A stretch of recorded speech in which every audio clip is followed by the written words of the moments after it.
Wabarakatuh. Selamat pagi, Bapak Ibu dosen yang kami hormati, serta teman-teman sekalian. Perkenalkan, kami dari kelompok 7, beranggotakan 4 orang, terdiri dari saya sendiri sebagai moderator, Naila Halimah Fitri, adapun Kak Raisa Putri, Kak Agustia, dan Muhammad Irsyad Arianto Imran. Nah, pada kesempatan kali ini, kami akan mempresentasikan materi mengenai uji Mann-Whitney dan uji Wilcoxon. Kedua uji ini merupakan uji statistik non-parametrik yang sering digunakan ketika data tidak memenuhi asumsi uji parametrik. Walaupun sama-sama uji non-parametrik, keduanya memiliki fungsi yang berbeda sesuai dengan jenis data penelitian yang digunakan. Nah, agar lebih mudah kita pahami, presentasi ini akan kami bagi menjadi beberapa bagian, yaitu konsep dasar, asumsi, variabel, dan hipotesis, kemudian dilanjutkan dengan simulasi interpretasi output dari masing-masing uji tersebut. Baik, tanpa berlama-lama, saya persilahkan kepada Saudari Kak Agustia untuk menyampaikan materi pertama mengenai uji Mann-Whitney. Oke, baik. Terima kasih atas kesempatannya, moderator. Di sini saya akan menjelaskan uji Mann-Whitney dimulai dari konsep dasar. Menurut Colby 2020. Adapun konsep dasar uji Mann-Whitney ialah uji ini merupakan uji parametrik untuk membandingkan dua kelompok yang saling independen atau tidak saling berhubungan. Uji ini digunakan pada data ordinal, interval, atau rasio yang tidak berdistribusi normal. Uji ini juga merupakan alternatif dari uji independensitas ketika asumsi normalitas tidak terpenuhi. Dengan kata lain, ketika kita ingin melakukan analisis data menggunakan independensitas, namun ternyata datanya itu tidak terdistribusi secara normal, maka bisa menggunakan uji Mann-Whitney sebagai alternatif. Nah, uji ini juga umumnya digunakan untuk mengetahui apakah terdapat perbedaan median antara dua kelompok. Menurut Colby 2020, terdapat beberapa ahli yang berpendapat bahwa dalam kondisi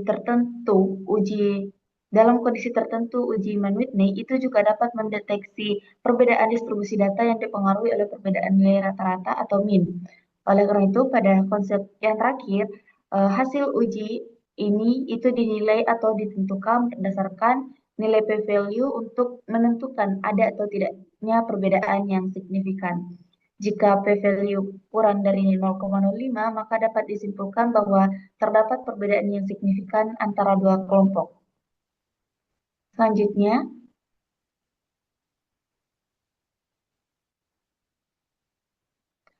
di sini ada beberapa asumsi yang harus dipenuhi sebelum melakukan uji Mann-Whitney. Di antaranya pertama, variabel yang dianalisis itu memiliki skala data ordinal, interval, atau rasio. Jika menggunakan data interval atau rasio, data harus tidak berdistribusi normal yang dibuktikan melalui uji normalitas. Yang kedua, data terdiri dari dua kelompok yang dibandingkan. Jika terdapat tiga kelompok atau lebih, maka lebih tepat menggunakan uji Kruskal-Wallis. Yang ketiga, kedua kelompok itu bersifat independen atau tidak berpasangan, sehingga setiap data berasal dari kelompok yang berbeda. Dan yang terakhir, varians kedua kelompok itu sebaiknya homogen. Pada data yang tidak berdistribusi normal, pengujian homogenitas dilakukan menggunakan Levene test. Nah, dari keempat asumsi ini, pada asumsi poin 1, 2, dan 3 itu tidak memerlukan uji tersendiri. Namun pada asumsi poin yang keempat itu perlu dilakukan uji yang dapat menentukan apakah kedua kelompok itu memiliki variasi yang sama atau tidak, yaitu disebut dengan uji homogenitas. Oke, selanjutnya untuk lebih mengenal uji Mann-Whitney, kita lakukan analisis data terlebih dahulu. Saya jelaskan untuk variabel yang akan dianalisis dan juga hipotesis. Nah, di sini untuk variabelnya itu ada kelompok intervensi sebagai variabel X dan skor motivasi sebagai variabel Y. Untuk variabel X, kelompok intervensi itu terbagi atas dua kelompok, yaitu ada kelompok eksperimen dan ada kelompok kontrol. Nah, untuk hipotesis 0, itu tidak terdapat perbedaan rata-rata skor motivasi belajar antara kelompok eksperimen dan kelompok kontrol. Adapun untuk HA, itu terdapat perbedaan rata-rata skor motivasi belajar antara kelompok eksperimen dan kelompok kontrol. Baik, untuk lebih jelasnya mengenai analisis uji Mann-Whitney, itu akan dijelaskan oleh Kak Risa. Kepada Kak Risa saya kembalikan. Oke, baik, terima kasih. Nah, selanjutnya kita akan melakukan simulasi. Nah, sebelumnya kan kita perlu data. Nah, dari data ini kita boleh copy ini. Setelah di copy, nanti kita langsung ke Jamovi-nya.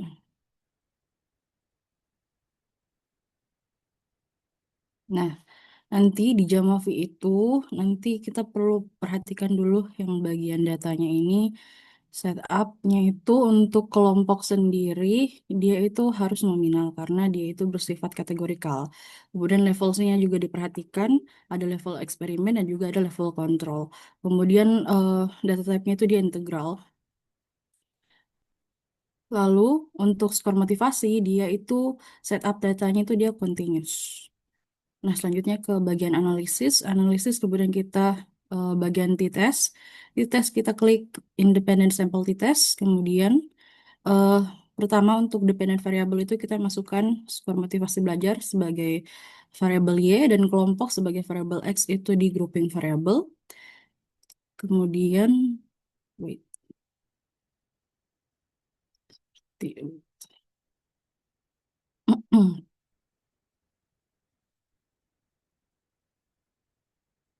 oh sorry, datanya terhapus tadi.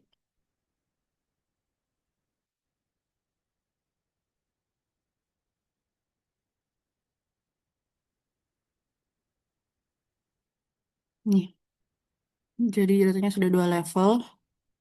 Ke bagian t-test, independent sample t-test, kelompok ke grouping variable, skor motivasi belajar ke dependent variable.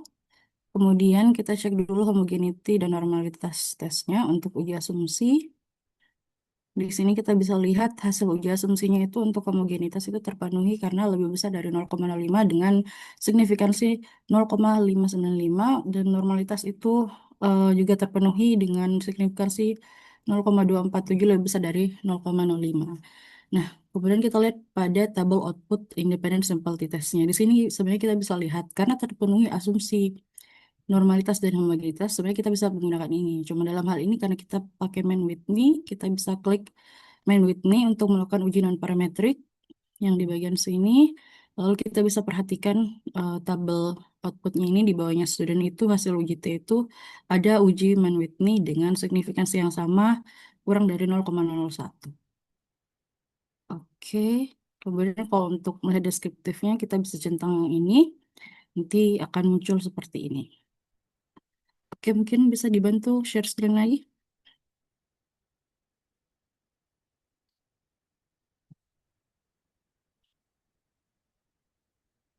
Oke, seperti yang sudah ditampilkan sebelumnya di simulasi, yang bagian output, kita bisa lihat pada tabel bagian Shapiro-Wilk itu ditemukan signifikansi sebesar 0,247, maka disimpulkan datanya itu terdistribusi secara normal. Jadi asumsi eh, normalitasnya itu terpenuhi. Kemudian untuk homogenitas itu, kalau kita lihat pada kolom Levins itu kita memperoleh signifikansi sebesar 0,595, maka kita bisa simpulkan bahwa varian datanya itu homogen, yaitu dengan asumsinya itu terpenuhi, asumsi homogenitasnya terpenuhi. Sehingga kita bisa langsung melihat ke independent sample t-testnya. Dalam hal ini, karena normalitas uji asumsinya terpenuhi, maka sebenarnya kita bisa pakai yang student. Cuma karena kita dalam hal ini melakukan simulasi main Whitney, saya juga tetap menambahkan output main Whitney di sini dengan signifikansi sama dengan uji T itu kurang dari 0,01. Jadi saya menginterpretasikan berdasarkan pada hasil uji T itu kita memperoleh nilai sebesar kurang dari 0,001 dengan P kurang dari 0,05 yang menunjukkan bahwa terdapat perbedaan yang signifikan pada skor motivasi belajar antara kelompok eksperimen dan juga kelompok kontrol sehingga HA-nya itu diterima dan H0-nya itu ditolak.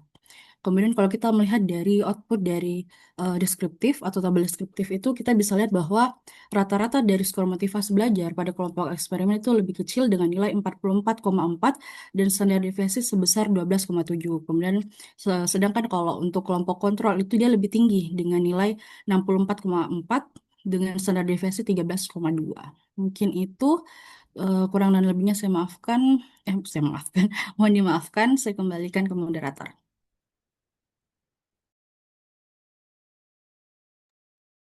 Baik, Selanjutnya akan saya persilakan kembali kepada Kak Agustia untuk menjelaskan materi mengenai uji Wilcoxon.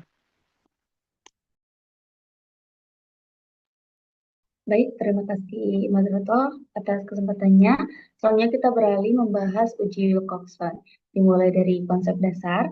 Menurut Budiono dan Prasetya 2022, uji Wilcoxon Rank ini merupakan salah satu uji statistik non-parametrik yang digunakan untuk mengetahui apakah terdapat perbedaan yang signifikan antara dua pengukuran yang berpasangan atau berasal dari subjek yang sama, seperti data sebelum dan sesudah perlakuan atau pretest dan posttest. Uji ini digunakan sebagai alternatif dari direct sample t-test ketika data tidak memenuhi asumsi normalitas atau memiliki skala pengukuran ordinal. Analisis dilakukan berdasarkan peringkat atau ranking dari selisih setiap pasangan data sehingga tidak bergantung pada distribusi normal. Oleh karena itu, uji Wilcoxon banyak digunakan dalam berbagai penelitian untuk mengevaluasi perubahan atau pengaruh suatu perlakuan terhadap kelompok yang sama. Adapun menurut Maulana dan Iriani 2025, juga terkait dengan konsep dasar uji Wilcoxon, disebutkan bahwa uji ini merupakan metode parametrik untuk data dengan karakteristik kelompok sampel yang tidak diketahui secara pasti. Kemudian metode ini digunakan untuk membandingkan dua kelompok data berpasangan yang tidak berdistribusi normal. Nah, untuk langkah atau prosedurnya, yaitu dimulai dengan menghitung selisih dari setiap pasangan data, kemudian nilai absolut dari selisih tersebut itu diurutkan menjadi peringkat. Selanjutnya, peringkat-peringkat yang bertanda positif dan negatif itu dijumlahkan secara terpisah, dan hasil penjumlahan inilah yang digunakan untuk menentukan apakah perbedaan antara kedua kelompok data tersebut itu signifikan atau tidak. Baik, selanjutnya ada beberapa asumsi yang harus dipenuhi sebelum melakukan uji Wilcoxon Rank Test. Nah, asumsi tersebut ada tiga menurut Maulana dan Iriani 2025. Yang pertama adalah data bersifat ordinal dan atau interval. Yang kedua, pengamatan berpasangan. Setiap responden memiliki dua kali pengukuran. Dan yang terakhir adalah selisih antar pasangan data dapat dihitung dan diurutkan. Baik, seperti uji Whitney, pada uji Wilcoxon kita juga akan melakukan simulasi analisis data untuk variabel dan hipotesisnya. Bisa di next.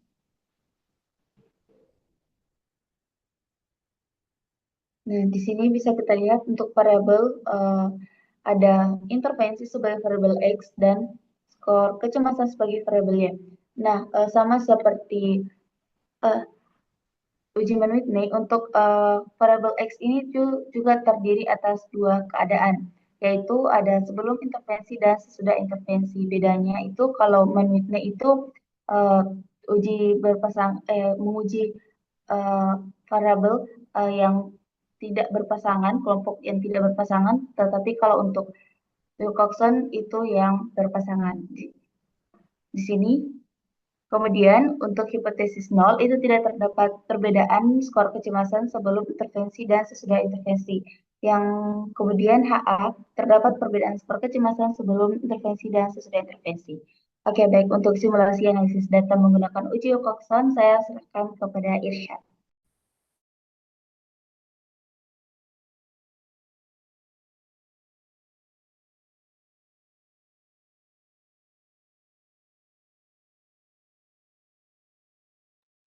Oke, baik. Terima kasih atas kesempatan yang telah diberikan kepada saya. Jadi, eh, selanjutnya saya akan melakukan simulasi analisis menggunakan aplikasi Jamovi.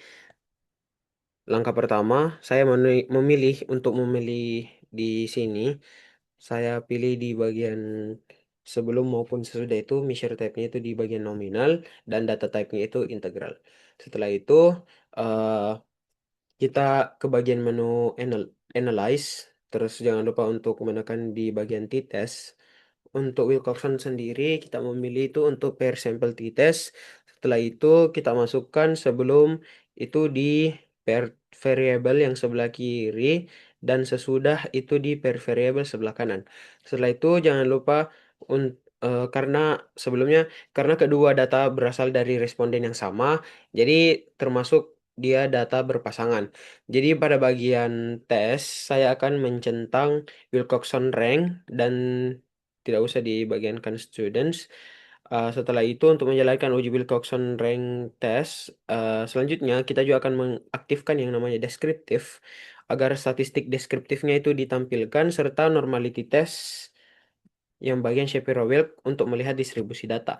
Setelah seluruh pengaturan selesai, Jamovi itu secara otomatis menampilkan output berupa hasil uji Wilcoxon, uji normalitas, dan statistik deskriptif yang akan kemudian diinterpretasikan.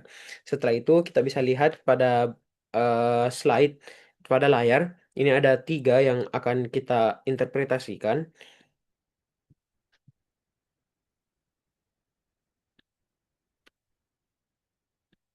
Oke, di sini ada yang pertama itu pair sample t-test ataupun interpretasi daripada uji Wilcoxon. Jadi berdasarkan uji Wilcoxon sign rank test, diperoleh nilai Wilcoxon W sebesar 405 dengan nilai signifikansinya itu P lebih kecil daripada 0,001. Karena nilai P-nya itu adalah lebih kecil daripada 0,05, maka H0-nya itu ditolak dan HA-nya itu diterima. Artinya, terdapat perbedaan yang signifikan antara skor sebelum dan sesudah perlakuan. Hal ini menunjukkan bahwa perlakuan yang memberikan perubahan yang bermakna terhadap variabel dan yang diteliti. Jadi menurut Budiono dan Prasetya tahun 2022, apabila nilai signifikansi uji Wilcoxon lebih kecil daripada 0,05, maka terdapat perbedaan ataupun pengaruh yang signifikan antara dua pengukuran yang berpasangan. Selanjutnya untuk pada bagian interpretasi uji normalitas ataupun normality test Shapiro-Wilk, eh, diperoleh nilai W-nya itu sebesar 0,967 dengan nilai signifikansi P sebesar 0,454. Karena nilai P-nya itu lebih besar daripada 0,05, maka data terdistribusi secara normal, sehingga asumsi normalitas terpenuhi. Meskipun demikian, pada simulasi ini, analisis tetap menggunakan Wilcoxon sign rank test sesuai dengan metode analisis yang telah ditentukan. Jadi menurut Budiono dan Prasetya tahun 2022, uji Wilcoxon merupakan uji statistik non-parametrik yang digunakan untuk menganalisis perbedaan dua data perpasangan, terutama pada data ordinal ataupun data yang tidak memenuhi asumsi parametrik.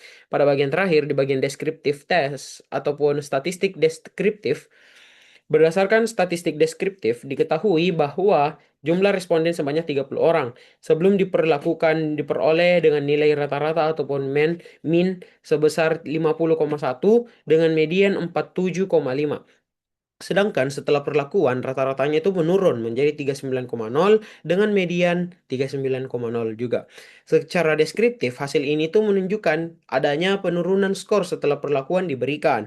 Statistik deskriptif memberikan gambar awal mengenai kecenderungan perubahan data sebelum dilakukan pengujian hipotesis menggunakan uji Wilcoxon tersendiri. Menurut Budiono dan Prasetya tahun 2020. Itu saja mungkin dari saya. Saya serahkan kembali ke moderator. Terima kasih.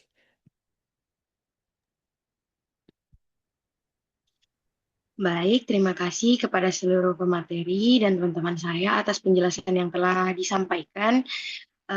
Sebagai penutup, dapat kita simpulkan bahwa uji Mann-Whitney dan uji Wilcoxon merupakan dua uji statistik non-parametrik yang digunakan sebagai alternatif ketika data tidak memenuhi asumsi uji parametrik. Meskipun sama-sama termasuk uji non-parametrik, keduanya memiliki fungsi dan penerapan yang berbeda. Nah, di uji Mann-Whitney digunakan ketika ingin membandingkan dua kelompok yang saling independen atau tidak berpasangan. Nah, misalnya membandingkan kelompok eksperimen dan kelompok kontrol. Nah, uji ini cocok digunakan kalau datanya berskala ordinal atau data interval dan rasio yang tidak memenuhi asumsi normalitas. Nah, tujuannya untuk mengetahui apakah terdapat perbedaan yang signifikan antara kedua kelompok yang dibandingkan. Sementara uji Wilcoxon rank test digunakan ketika peneliti ingin membandingkan dua data yang berpasangan seperti nilai sebelum sama sesudah perlakuan pada responden yang sama. Nah, uji ini itu menjadi alternatif dari paired sample t-test apabila data ini tidak memenuhi asumsi normalitas atau menggunakan data ordinal. Nah, dengan uji ini itu kita dapat mengetahui apakah suatu perlakuan memberikan perubahan atau pengaruh yang signifikan terhadap kelompok yang sama. Nah, dari contoh yang dari kasus yang kelompok kami bawakan pada analisis Mann-Whitney diperoleh nilai signifikan p-value 0,001 sehingga dapat disimpulkan terdapat terdapat perbedaan yang signifikan antara skor motivasi belajar pada kelompok eksperimen dan kelompok kontrol. Sedangkan pada analisis Wilcoxon diperoleh nilai signifikan kurang dari p-value 0,001 yang menunjukkan bahwa terdapat perbedaan yang signifikan antar skor sebelum sama sesudahnya perlakuan. Nah, dengan demikian, kedua contoh tersebut dapat diperlihatkan bagaimana uji non-parametrik ini dapat digunakan untuk menjawab pertanyaan sesuai dengan karakteristik datanya. Jadi sebelum menentukan jenis uji statistik yang akan digunakan, perlu kita perhatikan jenis datanya dulu, hubungan antar kelompoknya, serta penelitiannya. Apabila data berasal dari dua kelompok yang berbeda atau independen, pasti digunakan uji Mann-Whitney. Tapi kalau misalnya datanya ini berasal dari dua pengukuran pada subjek yang sama atau berpasangan, ini itu digunakan uji Wilcoxon Rank Test dengan memilih uji yang tepat. Nah, hasil analisis akan lebih mudah, akurat, dan kesimpulan penelitian juga dapat dipertanggungjawabkan dengan secara ilmiah dan valid.